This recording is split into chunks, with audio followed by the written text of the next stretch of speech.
back to Bloom Cap. So today we are going to take up one of the most interesting topics जो कि हमारे minds में जब आते हैं जब भी हम रीजनिंग ओलंपियाड की प्रिपरेशन स्टार्ट करने वाले होते हैं कर रहे होते हैं.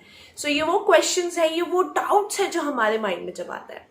So today we have one of our most exceptional, experienced and professional educator from Bloom Cap, Miss Neha, and she is going to tell all the answers to your questions. Let's get started with question number 1, ma'am. Why should we study reasoning at such an early age? हमें क्यों reasoning Olympiads को इतनी value देनी चाहिए इतनी अच्छी early as पे, और अगर हम उसे देते हैं हमें उससे क्या बेनिफिट्स होते हैं? Please let us no.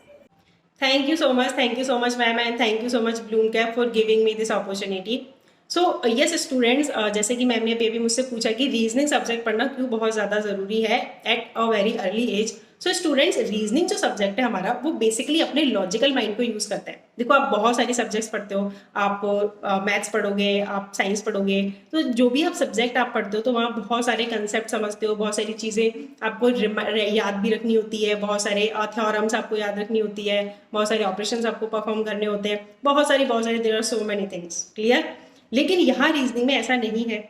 Reasoning basically I can say कि रीजनिंग को पढ़ना नहीं होता, रीजनिंग के साथ आपको गेम्स खेलने होते हैं.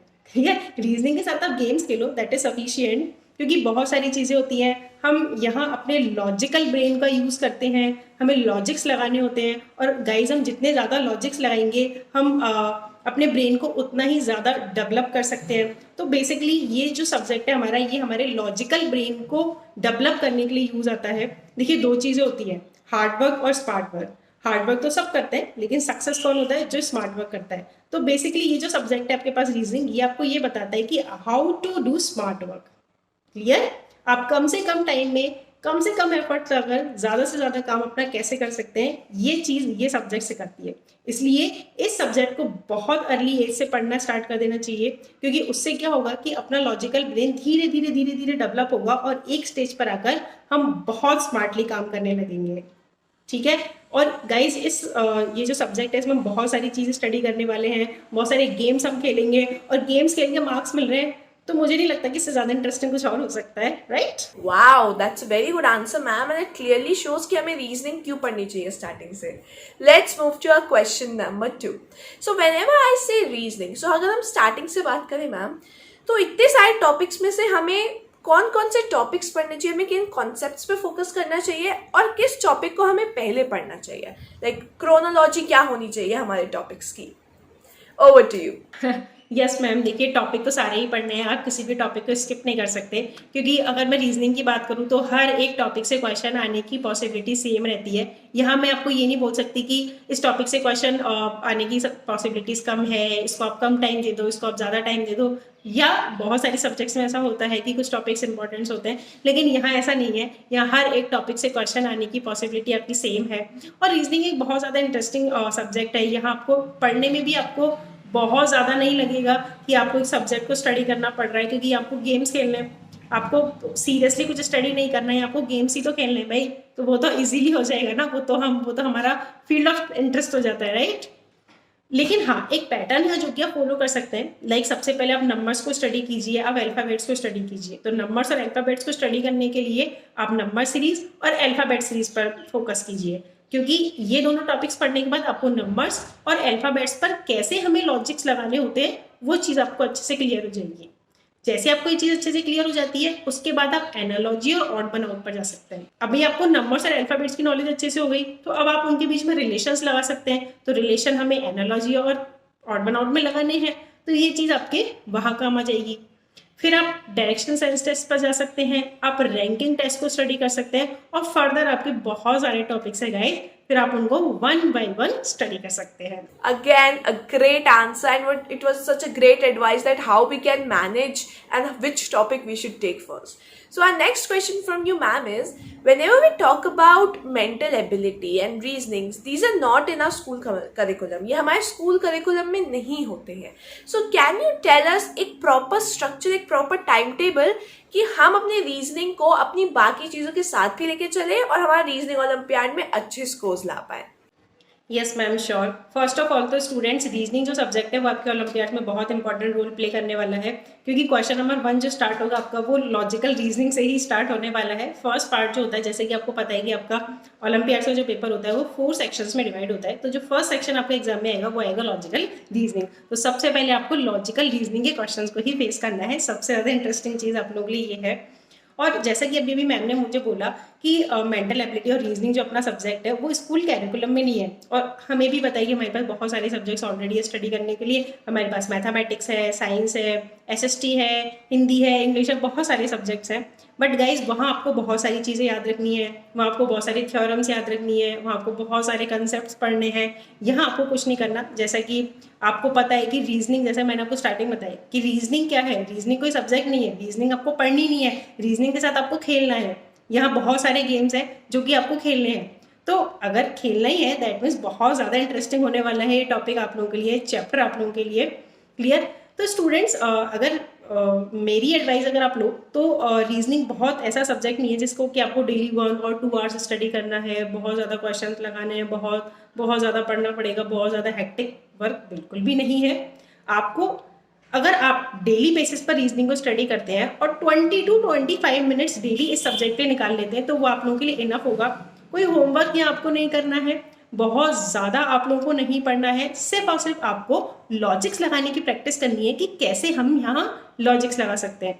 कोई फॉर्मूला याद नहीं रखना, हमें कुछ भी याद नहीं रखना, हमें सिर्फ और सिर्फ ये प्रैक्टिस यहाँ करनी है कि हमें लॉजिक्स कैसे लगाने हैं। तो आपके लिए सिर्फ और सिर्फ 20 to 25 मिनट्स डेली इस सब्जेक्ट के लिए इनफ है। और वो अगर आप अपने गेमिंग टाइम में से भी निकाल लोगे ना, जितने टाइम में आप अपने फ़ोन वगैरह पे गेम्स खेलते हो, आप अगर उस टाइम पे भी वो टाइम निकाल लेते हो तो ये भी सफिशिएंट है, क्योंकि वहाँ भी आप गेम्स खेल रहे हो, यहाँ भी आप गेम्स खेल रहे हो, तो कहीं भी खेल लो, क्या फ़र्क पड़ता है। यहाँ मार्क्स मिल रहे हैं, वहाँ कुछ नहीं मिल रहा। ठीक है? तो आपका वाइज डिसीजन क्या होना चाहिए कि आप वहाँ अपने टाइम को कंज्यूम करो जहाँ गेम्स खेलने के साथ साथ आपको मार्क्स भी मिल रहे हैं। Wow, again a brilliant answer, ma'am. Let's move to our next question. So my next question from you is that जो हमारी prior grip होती है numbers पे या alphabets पे, हमें वो कितना help करती है अच्छा score करने के लिए हमारे reasoning Olympiads में? Please let us know. Yes ma'am, numbers और अल्फ़ाबेट्स जो चीज़ें हैं, जो 2 टॉपिक्स हैं, वो आपके बहुत ज़्यादा इंपॉर्टेंट रोल प्ले करते हैं इन रीजनिंग सब्जेक्ट, क्योंकि जो बेस होता है आपका रीजनिंग का वो इन्हीं दोनों टॉपिक से बनता है। क्योंकि नंबर्स और अल्फ़ाबेट यही चीज़ें तो हमें पूरे सब्जेक्ट में थ्रू आउट स्टडी करनी है। तो अगर इन चीज़ों में हम लॉजिक्स को अच्छे से लगाना सीख जाएंगे, उस चीज़ पर हमारी ग्रिप बन जाएगी अच्छे से, तो बाकी का जो सब्जेक्ट है उसको कवर अप करना बहुत ज़्यादा ईजी हो जाता है। तो बिल्कुल, जब मैं आपको रीजनिंग पढ़ाना स्टार्ट करूंगी तब मेरा भी फर्स्ट टॉपिक रहेगा वो number series and the second topic is alphabet series, क्योंकि ये जो दोनों चीज़ें हैं, इन दोनों चीज़ों में रिलेशन समझना, इनमें हम कैसे लॉजिक्स लगा रहे हैं, तो लॉजिक लगाना, how to apply a logic, ये जो चीज़ है ये आप नंबर्स और अल्फ़ाबेट से ही सीख सकते हैं। ठीक है? तो ये चीज़ आप लोगों के लिए बहुत ज़्यादा इंपॉर्टेंट है। तो अगर आपकी इन चीज़ों पर प्रायर ग्रिप है तो that is very good for you. Again, a great answer, ma'am. Let's move to our next question. It's about the mirror images. So, ma'am, जो mirror images के questions होते हैं कई बार बहुत ही ज़्यादा complicated लगते हैं. Can you suggest some tricks कि ये mirror images के questions बिल्कुल ease out हो जाए? Over to you. Yes ma'am, mirror image बहुत अच्छा टॉपिक है अपनी रीजनिंग का, और मिरर इमेज से रिलेटेड क्वेश्चन ऑलमोस्ट हर साल आपको एग्जाम में देखने को मिलेगा, तो इसलिए भी इस टॉपिक को पढ़ना बहुत ज़्यादा ज़रूरी हो जाता है। देखिए गाइज, मिरर इमेज में बेसिकली हमें सिर्फ लेफ्ट और राइट पार्ट को देखना होता है। क्लियर? टॉप और बॉटम तो उसमें सेम ही रहेगा मिरर इमेज में। मिरर इमेज में जो चीज़ चेंज होगी वो है गाइज लेफ्ट और राइट। क्लियर? तो आपको वहीं फोकस करना होगा। ठीक है? जैसे कि मेरे पास एक ऑब्जेक्ट है, दिस इज अ पेन। अगर मैं इस पेन का मिरर इमेज बनाऊं, अगर पेन इस पोजीशन में है, अगर मैं इसका मिरर इमेज बनाना चाहूँ तो गाइज मिरर इमेज कैसा बनेगा? कुछ इस टाइप का बनेगा। क्लियर? इस टाइप का बनेगा।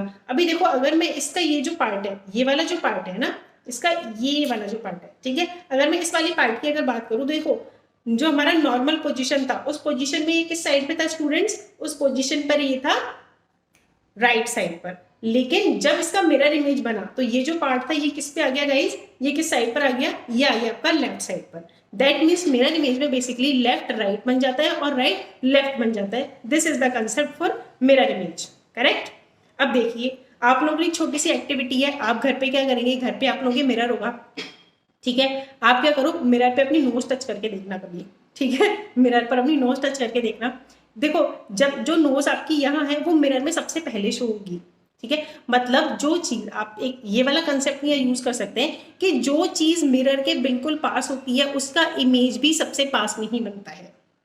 क्लियर, ये वाला छोटा सा कंसेप्ट है, ये भी आप यूज कर सकते हैं। बाकी जो अपना मेन कंसेप्ट है वो तो है ही कि भाई मिरर इमेज जो है उसमें लेफ्ट राइट बन जाएगा और राइट लेफ्ट बन जाएगा। Oh my God, ma'am, it was a great answer and it's going to be very useful for the students out there.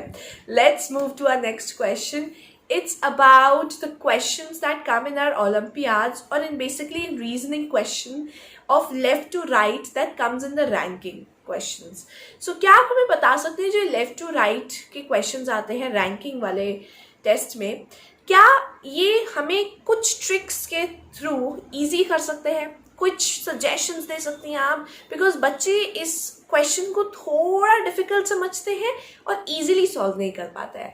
So can you please tell us some ways कि ये भी बिल्कुल ease out हो जाए बाकी चीजों की तरह। यस, रैंकिंग टेस्ट जो है वो चैप्टर आप लोग के लिए बहुत इंपॉर्टेंट रोल प्ले करने वाला है गाइस, और कुछ छोटी छोटी चीजें हैं, असेंडिंग ऑर्डर, डिसेंडिंग ऑर्डर, ये चीजें आप लोगों को अच्छे से क्लियर होनी चाहिए रैंकिंग टेस्ट पढ़ने के लिए। उसके अलावा what is top, what is bottom, what is left and what is right. Clear, so top और बॉटम तो हम लोग इजीली फाइंड आउट कर लेते हैं, वहां हमें बहुत ज्यादा इश्यूज नहीं आते। हमें जहां इश्यूज आते हैं वो वाली चीजें लेफ्ट और राइट फाइंड आउट करने में, क्योंकि वो फेस की डायरेक्शन को चेंज कर देता है। अब जब फेस की डायरेक्शन चेंज होगी तो लेफ्ट एंड राइट भी चेंज हो जाते हैं, तो उस टाइम पर आप लोगों को बहुत बहुत बहुत ज्यादा कंफ्यूजन होता है। तो गाइस उस कंफ्यूजन को दूर करने के लिए जब भी आपसे वो बात करें लेफ्ट एंड राइट के लिए, तो आप हमेशा अपने लेफ्ट हैंड का यूज करो। हर लेफ्ट और राइट वाली प्रॉब्लम्स में आप अपने लेफ्ट हैंड का यूज करो। लेफ्ट हैंड का यूज आपको कैसे करना है वो चीज भी देखो।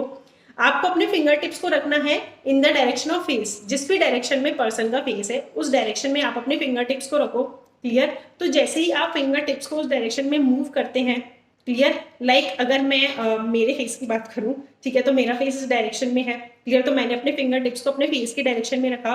नाउ ये वाला जो पार्ट है, ये जो आपका ये वाला जो पार्ट होता है अपने हैंड का, क्लियर, ये ब्लैंक वाला है ना, व्हाइट वाला जो पार्ट होता है अपने हैंड का, ये रिप्रेजेंट करेगा गाइस अपने राइट डायरेक्शन को। क्लियर, और ये जो बैक पोर्शन वाला पार्ट होता है, ये वाला पार्ट, ये पार्ट अपना रिप्रेजेंट करेगा लेफ्ट डायरेक्शन को। Clear, so this is my right direction and this is my left direction. Clear, similarly अगर मैं बात करती हूँ कि अगर मेरा फेस इस साइड होता, ओके, अगर मेरा फेस इस साइड है, क्लियर, तो मेरा लेफ्ट का हो गया गाइस, मेरा लेफ्ट हो गया इधर और मेरा राइट हो गया अप डायरेक्शन में। क्लियर, तो जब भी गाइस वो आपसे बात करेगा लेफ्ट और राइट डायरेक्शन के लिए, then always use your left hand. Clear, और इस टॉपिक में छोटी छोटी चीज़ों से, छोटे छोटे प्रॉब्लम से रिलेटेड क्वेश्चंस आते हैं, लाइक हाइट से रिलेटेड कोई प्रॉब्लम आ सकता है, वेट से रिलेटेड कोई प्रॉब्लम आ सकता है, या फिर वो आपको किसी भी कोई भी 2-3 चीज़ों को वो आपसे कंपेयर करवा सकता है। कुछ सिटिंग अरेंजमेंट टाइप का क्वेश्चन आपके पास आ सकता है कि एक स्ट्रेट लाइन है, उसमें 4-5 लोगों को बिठा दिया उसने, वो आपको कुछ एक क्राइटेरिया दे देगा कि हाइट के अकॉर्डिंग अरेंज करो और वेट के अकॉर्डिंग अरेंज करो। तो इस टाइप के छोटे छोटे क्वेश्चंस आपके आते हैं जो कि बहुत ज़्यादा इंटरेस्टिंग होने वाले हैं आप लोगों के लिए। Let's move to our next question, ma'am. You're giving such great answers. I'm very excited to know the answer of the next question. It's about visualization. So now obviously ma'am हमारे एक series of numbers होता है जिसमें बच्चे उसकी visualisation नहीं कर पाते हैं properly. Can you tell us कि हम अपनी विजुअलाइजेशन इसमें कैसे इंप्रूव कर सकते हैं? Again ma'am the same thing, आप क्वेश्चंस की प्रैक्टिस कीजिए, क्योंकि विजुअलाइज करने के लिए दैट मीन्स आपको लॉजिक्स कैसे लगाने हैं, वो लॉजिक फाइंड आउट करने के लिए, आपको लॉजिक्स पर अपनी ग्रिप बनाने के लिए, रीजनिंग सब्जेक्ट पर अपनी ग्रिप बनाने के लिए सबसे ज़्यादा इंपॉर्टेंट है प्रैक्टिस। तो आप बहुत सारे क्वेश्चन लगाइए, क्योंकि हर एक चैप्टर में बहुत सारे लॉजिक्स आपको पढ़ने को मिलेंगे। ऐसा नहीं है कि आपने एक फॉर्मूला पढ़ा या फिर आपने एक लॉजिक पढ़ा और आपका एक टॉपिक कंप्लीट हो गया। एक ही टॉपिक में आप बहुत सारे लॉजिक्स देखेंगे, आप बहुत सारी चीज़ें आपको सीखने को मिलेंगी।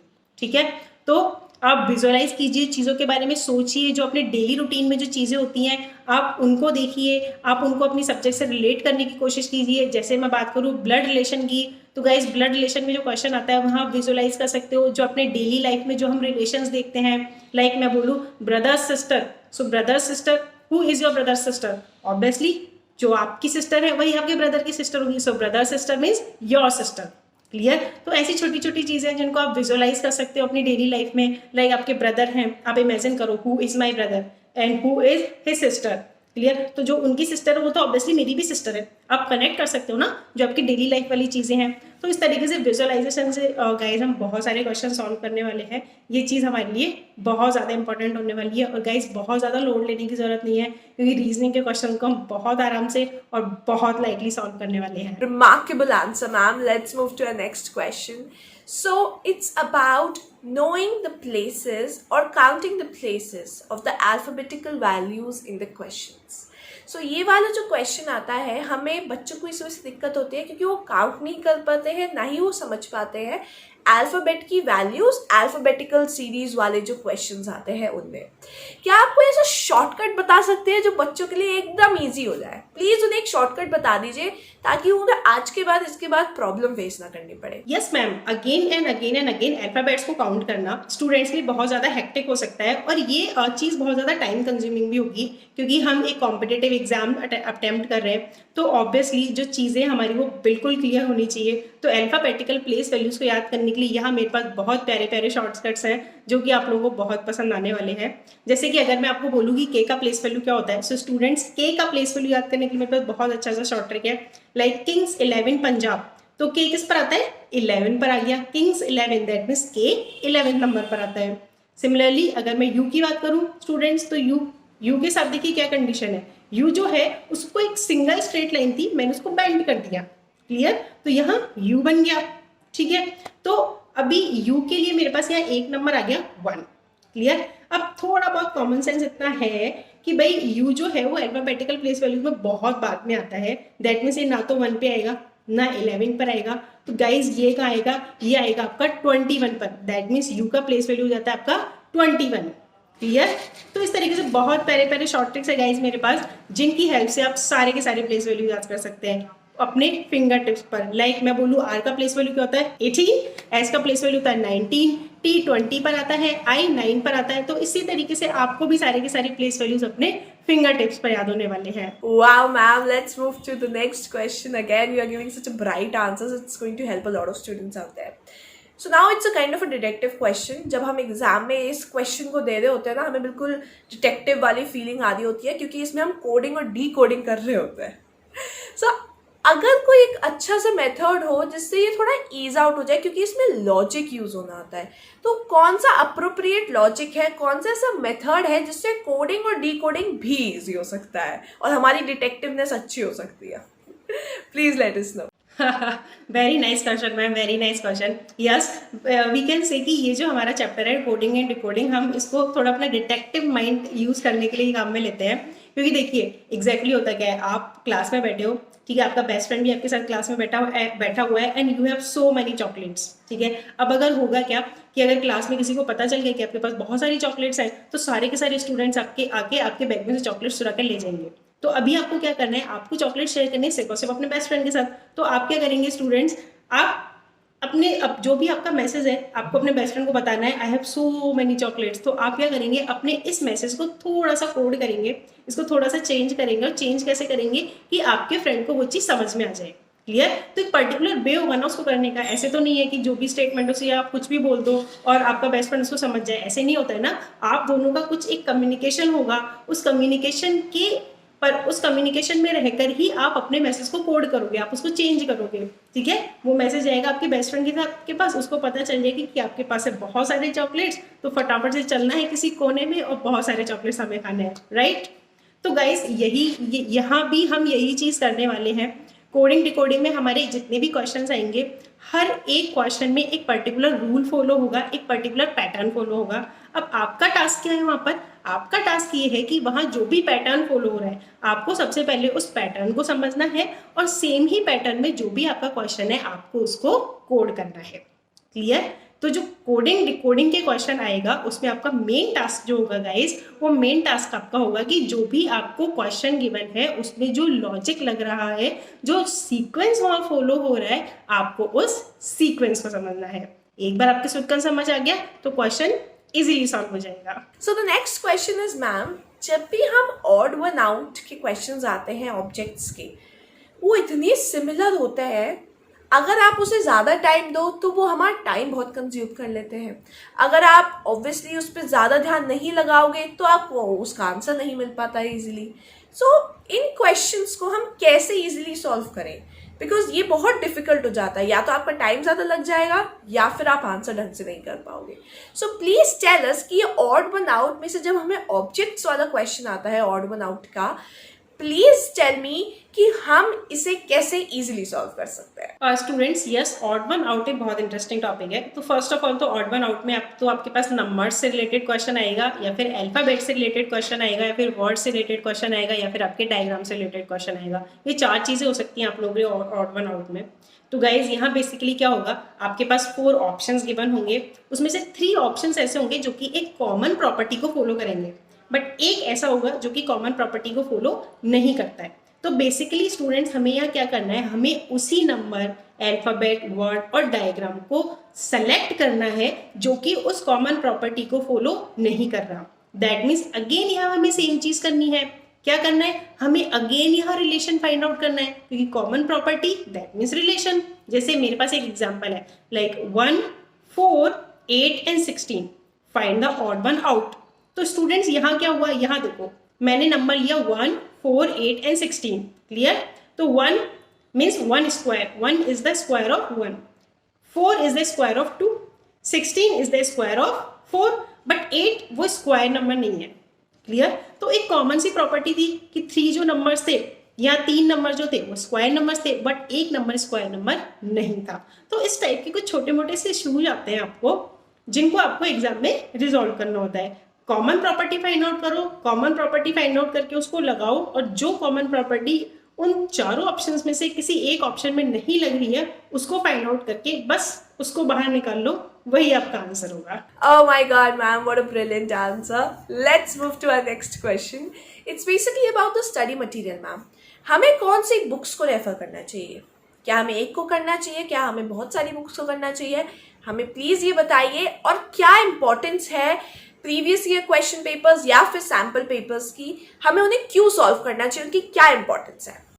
यस गाइस, स्टडी मटेरियल एक बहुत इंपॉर्टेंट चीज़ है जो कि जिसमें कि बहुत सारे स्टूडेंट्स कंफ्यूज रहते हैं, क्योंकि स्टूडेंट्स के साथ होता क्या है, वो बहुत सारी बुक्स ले आएंगे मार्केट से, ठीक है, उसको पढ़ेंगे पढ़ेंगे पढ़ेंगे, बहुत सारा पढ़ेंगे, बहुत मेहनत करते हैं, बट फिर भी मार्क्स नहीं आते, क्लियर। फिर उसके बाद वो टीचर के पास जाते हैं कि मैम हमने तो बहुत सारी पढ़ाई की थी लेकिन फिर भी हमारे मार्क्स क्यों नहीं आए। तो गाइस क्यों नहीं आए, उसका सबसे एक जो मेन जो चीज़ होती है वो ये होती है कि आप बहुत इररिलेवेंट मटेरियल पढ़ते रहते हो, जो एग्जाम में आने वाला है आप उसको स्टडी नहीं करते, आप उस पर ध्यान नहीं देते, और जो चीज़ें एग्जाम में नहीं आने वाली हैं आप उनको अगेन एंड अगेन रिवाइज करते रहते हैं। तो यस, आपको नॉलेज तो मिल रही है लेकिन एग्जाम में मार्क्स क्यों नहीं आए, क्योंकि आपने एक रिलेवेंट कॉन्टेंट नहीं पढ़ा, क्लियर। तो अब रिलेवेंट कंटेंट कैसे पढ़ेंगे, उसके लिए क्या स्टडी मटेरियल फॉलो करना चाहिए? तो गाइस सबसे ज़्यादा इंपॉर्टेंट चीज़ है previous year exam papers. Previous year exam papers लगाने से आपको पता चलेगा कि किस टाइप के क्वेश्चंस आते हैं और उन्हें मुझे कैसे अप्रोच करना है, क्लियर। क्वेश्चन जो आएगा रीजनिंग में वो तो सभी सॉल्व कर लेंगे, क्वेश्चन बहुत ज़्यादा डिफिकल्ट नहीं आते, बट उस क्वेश्चन को फास्टली, जो भी आपको एक टाइम पीरियड मिला हुआ है उस टाइम पीरियड में कितने लोग सॉल्व कर पाते हैं, कितने ज़्यादा से ज़्यादा क्वेश्चन वो लोग लगा पाते हैं, ये वाली चीज़ इंपॉर्टेंट है। प्लस आपको ज़्यादा से ज़्यादा सैम्पल पेपर्स सॉल्व करने हैं। आप एक फिक्स टाइम पीरियड लेके चलो कि ये पेपर 1 आवर का है तो यहाँ मेरा 50 मिनट्स में ये पेपर कंप्लीट हो जाना चाहिए, क्योंकि यहाँ 50 मिनट्स में कंप्लीट होगा तो एग्जाम में वो 1 आवर में आपका कंप्लीट होगा, राइट। और उसके अलावा गाइस जो भी आपको टीचर पढ़ा रहे हैं उनके वो जो भी आपको स्टडी मटेरियल रेफर करते हैं, जो भी वो वर्कशीट्स देते हैं, उन सारी की सारी वर्कशीट्स को आप लगाओ। तो ये अगर आप स्टडी मटेरियल रेफर कर लेते हैं तो आई थिंक इसके बाहर आपको कुछ नहीं जाना है, सारे क्वेश्चन आपके यहीं से आने हैं, सारे लॉजिक्स आपको यहीं से लगने हैं, तो ये स्टडी मटेरियल आप लोगों के लिए मोर देन सफिशिएंट हो जाता है। Okay, so let's move to the last question of this session, ma'am. The last question is that हम कुछ ऐसी टिप्स दे दीजिए हमें कि हम मैक्सिमम स्कोर्स कर सके इस एग्जाम में। स्टूडेंट्स मैक्सिमम स्कोर करने के लिए आपको जो रिक्वायर है वो है only on practice, only and only practice. आप जितनी ज़्यादा से ज़्यादा क्वेश्चंस की प्रैक्टिस करेंगे उतने ज़्यादा से ज़्यादा लॉजिक्स पर आपकी ग्रिप बनेगी। जब आपकी लॉजिक्स पर ग्रिप बनेगी आप कम से कम टाइम में max to max question solve कर पाएंगे। तो आप बहुत सारे क्वेश्चंस की प्रैक्टिस कीजिए, आप सैम्पल पेपर्स लगाइए, आप प्रीवियस ईयर क्वेश्चन पेपर्स लगाइए और बहुत सारे क्वेश्चंस की प्रैक्टिस कीजिए, क्योंकि इस सब्जेक्ट में जो आप प्रैक्टिस करेंगे उसके साथ ही आपको क्वेश्चन सॉल्व करने आएंगे। सिर्फ लॉजिक को पढ़ना या लॉजिक को समझना ये सफिशिएंट नहीं है, आपको ज़्यादा से ज़्यादा क्वेश्चन लगाने पड़ेंगे, क्योंकि हर एक क्वेश्चन को करने के मल्टीपल मेथड्स हो सकते हैं, हर एक क्वेश्चन बहुत तरीक़ों से सॉल्व हो सकता है। तो स्टूडेंट्स आपको क्या करना है, आपको ज़्यादा से ज़्यादा लॉजिक्स यहाँ लगाने हैं। प्लस एग्जाम में जो आपको याद रखना है वो स्टूडेंट्स, सबसे पहले आपको फर्स्ट ऑफ ऑल आपको टाइमिंग लेकर चलना है, कितना आपके पास टाइम है, उसमें कितने क्वेश्चन आपको सॉल्व करने हैं। क्लियर? उसके बाद किसी भी क्वेश्चन में आपको अटकना नहीं है। अगर कोई क्वेश्चन आपसे सॉल्व नहीं हो रहा है तो आप उसको वहीं के वहीं छोड़ दो, आप उसको उस टाइम के लिए स्किप कर दो, क्योंकि कभी कभी क्या होता है कि किसी एक पर्टिकुलर डायरेक्शन में हमारा माइंड काम नहीं कर रहा, उस टाइप के लॉजिक्स हम नहीं लगा पा रहे, बट हम कंटिन्यू उसी चीज़ के पीछे भागे जा रहे हैं, तो ये क्या होगा, ये आपके लिए टाइम कंज्यूमिंग होगा और जो आपका रेस्ट ऑफ पेपर है वो इम्बैलेंस हो जाएगा। तो उस चीज़ से बचने के लिए जो क्वेश्चन नहीं हो रहा है उसको उस टाइप के लिए स्किप कर दो और आगे कंटिन्यू करो। फिर जब सारे क्वेश्चन आपके कंप्लीट हो जाते हैं तो वापस से उसी क्वेश्चन पर आ जाओ। Clear? And the most important thing, puzzle. जो क्वेश्चन आपके पजल से आएंगे, इट माइट बी पॉसिबल कि पजल सॉल्व करने में आपको थोड़ा सा टाइम लगे, लाइक 2 to 3 मिनट्स, लेकिन इससे ज़्यादा टाइम आपको पजल सॉल्व करने में नहीं लगना चाहिए। अगर इससे ज़्यादा टाइम आपको लग रहा है दैट मीन्स आपको पजल सॉल्व करने में प्रॉब्लम हो रही है, आप उसको उस टाइम के लिए स्किप कर दो और उसको अगेन आप लास्ट में रीअटेम्प्ट कर लो। क्लियर? तो स्टूडेंट्स डूज एंड डोंट से ही है कि बहुत ज़्यादा क्वेश्चंस की प्रैक्टिस करो, जितने ज़्यादा क्वेश्चन की प्रैक्टिस करोगे उतना आप लोग के लिए बेटर रहेगा। टाइम लेकर चलो, जितना आप टाइम हर एक क्वेश्चन को दे रहे हो, ठीक है, उस टाइम मैनेजमेंट जो होगा आपका, वो टाइम मैनेजमेंट आपका क्लियर होना चाहिए, ठीक है, और किसी भी क्वेश्चन में आपको अटकना नहीं है। That's it. Thank you so much guys, thank you so much. Thank you so much, Neha ma'am, for such a wisdom-filled session today. Your knowledge is exceptional और ये बहुत सारे बच्चों को हेल्प आउट करेगा। एंड सारे बच्चों को जो हमें सुन रहे हैं, प्लीज़ अपने डाउट्स को और क्लियर करने के लिए हमें बताइए आपके डाउट्स क्या, हम उसे डेफिनेटली एड्रेस करेंगे। Hope you like this session. Take care of yourself. Will meet soon. Bye bye.